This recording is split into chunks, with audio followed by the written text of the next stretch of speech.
mashinani orqasida, ya'ni glushturundan oppoq tutun chiqishini sababchisi albatta bu avtodo'konlarda sotilayotgan o'sha 5 ming 10 ming so'mlik arzonchi antifriz. Bu foydasidan ko'ra ko'proq zarar tegadi. Ko'p insonlar antifrizni faqat qishda muzlab qolmaslik vazifasini bajaradi deb o'ylaydi, lekin antifrizni vazifasi motor moyi qanchalik motorga kerak bo'lsa, antifriz ham shunchalik kerak. Antifriz yozda temperaturani ushlab turadi, qizib ketmasligini oldini olsa, qishda muzlab qolmasligini oldini oladi va butun sistemani smaska qilib turadi, ya'ni o'sha chirib ketmasligini oldini oladi yaxshi antifriz.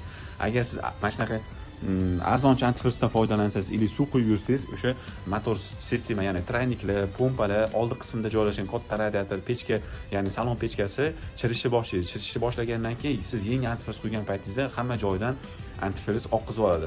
Shunaqa katta xarajatga tushib qolmasligi uchun albatta siz o'sha avtodo'konlarga borgan paytingizda shuni olasizlar, qiyin emas. Mana olgan paytingizda mana shu J12 Plus degani bor. Shu mana shu o'zimizning texniklarga hammasiga tushadi. Pastdagi sostavini tushunmasangiz Google ga yozsanglar, ha hozir internet zamoni. Chiqib keladi, nima qo'shilgan, qancha yuradi. O'zi antifrizni qachon almashtiriladi? Antifriz albatta 1 yilda bir marta 30 ming kilometrda almashtirish kerak. Undan ko'p yursangiz, o'sha sizga minusga yuradi.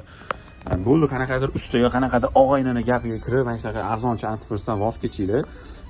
Bu faqat sizlarga zararga ishlaydi.